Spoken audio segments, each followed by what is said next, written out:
శ్రీమాత్రే నమ. జై గురు దత్తాత్రేయ నమ.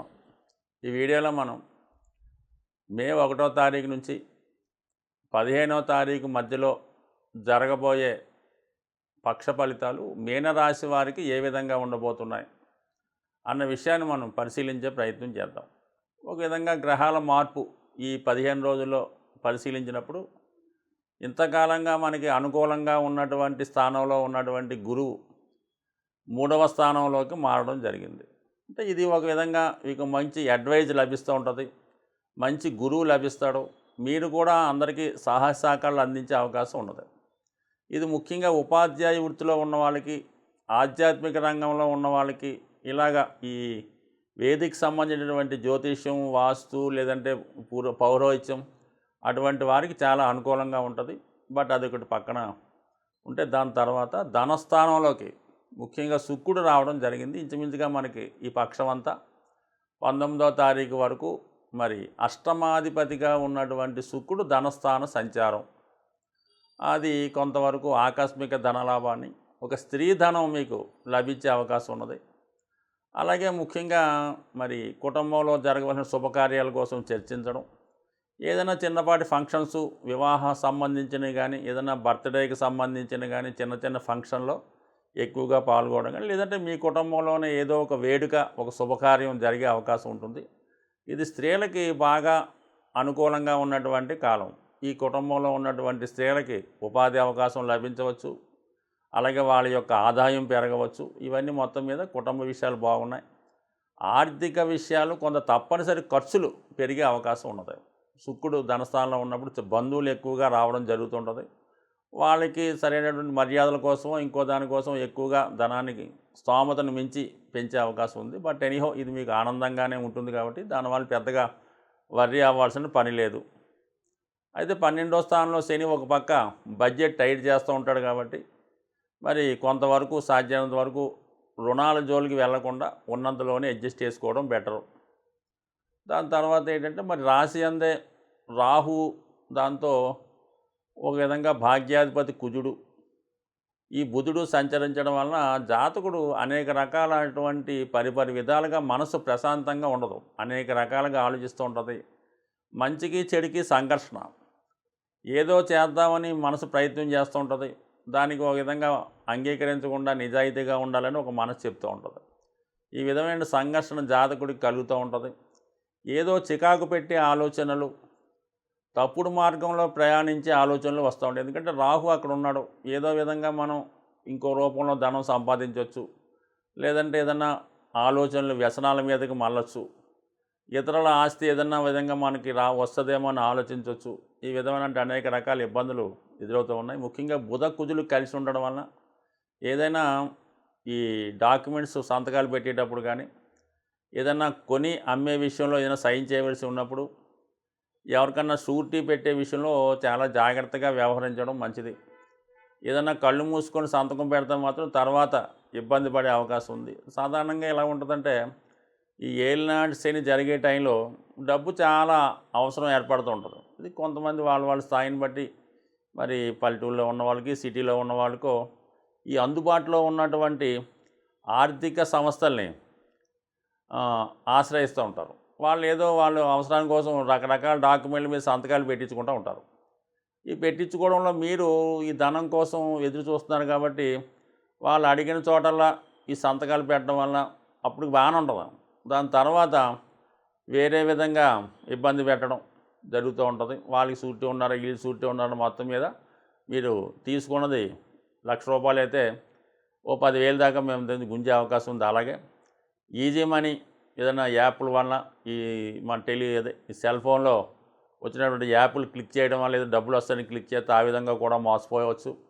అంటే రాహు మీకు రాశిలో ఉన్నప్పుడు ఏంటంటే మీకు మీ అవసరాలకు ఏదో విధంగా గడుపుకునే ప్రయత్నంలో ఈజీ మనీ అనో, గ్యాంబ్లింగో, పేకాటో, జూదమో ఏదో దానికి ఎడిక్ట్ అవుతుంటారు. లేదంటే ఈ క్రికెట్ బెట్టింగ్లు జరుగుతూ ఉంటాయి. దానికి ధనం కావాలి కదా, ఆ ధనం కోసం ఏంటంటే ఈ క్రెడిట్ కార్డుల మీదో, లేదంటే ఈ పాన్ కార్డుల మీదో డబ్బులు ఇచ్చే సంస్థలు టెంపరీగా తీసేసుకుంటారు. మొత్తం మీ జీవితాలు నాశనం అవ్వడం, ఉద్యోగాలు పోవడం, విద్యార్థులు మరి కొంతవరకు ఈ మధ్యన పేపర్లో కూడా మనం చూస్తున్నాం, ఈ క్రికెట్ బెట్టింగ్లో ఒక విద్యార్థి ఆత్మహత్య చేసుకోవడం, ఇవన్నీ ఈ సున్నిత మనస్కులైనటువంటి ఈ క్రికెట్ ఈ మీనరాశి వాళ్ళు సాధ్యమైనంత వరకు ఆర్థిక విషయాల్లో చాలా జాగ్రత్తగా ఉండాలి. అలాగే పెద్దవాళ్ళు కూడా ఈ మీనరాశి సంబంధించినటువంటి పిల్లలు ఎవరన్నా ఉంటే వాళ్ళు నిరుద్యోగులుగా ఉన్న వాళ్ళ మీద పెద్దగా ఒత్తిడి తేకూడదు. ఉద్యోగం వస్తే ఖచ్చితంగా వస్తుంది, కానీ వాళ్ళు ఉద్యోగం చేయకుండా ఉన్నామని అనేక విధాలుగా వాళ్ళని విమర్శించడం వల్ల వాళ్ళు ఇటువంటి మార్గాల ద్వారా డబ్బు సంపాదించి టెంపరీగా మరి తెచ్చి డబ్బులు ఇస్తుంటే పెద్దవాళ్ళు కూడా అసలు ఒక విద్యార్థి, ఒక బీటెక్ చదువుతున్న విద్యార్థి కానీ నిరుద్యోగం కానీ మరి కుటుంబ అవసరాలకి ధనం తెచ్చి ఇస్తుంటే అది ఖచ్చితంగా మీరు అడగాలి. అంటే వాడు తెచ్చాడు కదని తీసుకోకూడదు. బాబు ఈ డబ్బులు నీకు ఎలాగొచ్చాయి ఏంటి కదా అని కనుక్కుని వాడు టెంపరీగా అబద్ధం చెప్తుంటాడు, ఫ్రెండ్స్ ఇచ్చారంటాడు. ఫ్రెండ్స్ మాత్రం వాళ్ళకి మాత్రం ఎలాగొస్తుంది? ఈ విధంగా ఏదో ఈజీ మనీగా టెంపరీగా రావడం జరుగుతుంటుంది, ఏది బెట్టింగ్లోనే వచ్చి ఉంటాయి. దాని తర్వాత మొత్తం కొంప కొల్లేరవుతుంది. సో దానివల్ల ఏంటంటే కొద్దిగా ఈజీ మనీకి ఆశపడద్దు, ఎటువంటి డాక్యుమెంట్స్ సైన్ చేయొద్దు, జాగ్రత్తగా ఉండడం అనేది చెప్పుకోదగ్గ సూచన. మరి అలాగే ఏలినాటి శని ప్రభావం, 2వ స్థానంలో ఈ నెల 14 వరకు రవి సంచారం, ఈ రెండు కూడా జాతకుడికి ఒక విధంగా పాపకర్తార యోగం ఏర్పడింది కాబట్టి తీసుకునే నిర్ణయాలు జాగ్రత్తగా తీసుకోవాలి. ఇది ముఖ్యంగా ఎవరితోన్నా పరిచయం పెంచుకున్నప్పుడు కానీ కొత్త వారితో పరిచయాలు పెంచుకోకుండా జాగ్రత్తగా వ్యవహరించండి. ఖచ్చితంగా ఈ రాశివారు అమ్మవారి అనుగ్రహం కోసం అటు అమ్మవారిని ఆరాధించాలి, అటు హనుమాన్ని ఆరాధించాలి, అటు విష్ణు సహస్రనామాన్ని కూడా పారాయణ చేసుకొని ఎంతవరకు దైవం మీద భగవంతుడి మీద నమ్మకం పెంచుకుంటే, అంటే ఒకటే రెండే విషయాలు ఈ మీనరాశి వారికి పెట్టుకుంటే పూర్తిగా భగవంతుడి మీద నమ్మకం పెట్టుకోవాలి, లేదా మంచి మార్గంలో వెళ్ళి స్వయం కృషితో ఉన్న జీవితంలో పైకి రావాలి. సో ఈ రెండు ఖచ్చితంగా పాటించినప్పుడు జాతకుడు ఎటువంటి ఇబ్బందులు లేకుండా నిశ్చలంగా ప్రశాంతంగా హ్యాపీగా నిద్రపోయే అవకాశం ఉంటుంది. సాధారణంగా గ్రహాల యొక్క దోషాలు మనకి ఇబ్బంది పెడుతున్నప్పుడు దానికి వివిధ మార్గాల ద్వారా పరిహారం చేయడం జరుగుతుంటుంది. ముఖ్యంగా వివాహం ఆలస్యం అవుతున్నా, ఆర్థికపరమైన సమస్యలున్నా, ముఖ్యంగా ఆరోగ్యం బాగోపోయినా ఎక్కువగా శివుడికి వివిధ రకాలుగా అభిషేకాలు చేయడం వల్ల ఆ సమస్యల నుంచి బయటపడడం జరుగుతూ ఉంటుంది. అది ఇది కన్యాపాశుపతం అని, వరపాశుపతం అని వాటి స్థాయిని బట్టి ఉంటుంది. ఇప్పుడు కామన్గా ఇప్పుడు ఉన్నటువంటి ఎండాకాల సీజన్ ప్రకారం అందరికీ ఉపయోగపడే రెమెడీ ఇది.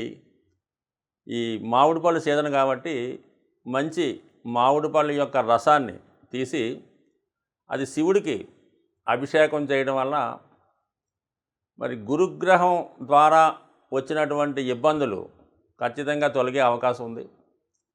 సో ఈ విధంగా మామిడి పళ్ళతో తీసిన రసాన్ని శివాలయంలో విధి విధానంగా అభిషేకం చేయడం వల్ల ముఖ్యంగా ఆర్థికపరమైనటువంటి సమస్యలు, సంతానం ఆలస్యం అవడం అలాంటి విషయాలు, అలాగే మరి కోర్టు సమస్యలు, ఆరోగ్య సమస్యలు అంటే శివుడు తలుచుకుంటే ఇవ్వంది ఏముంది.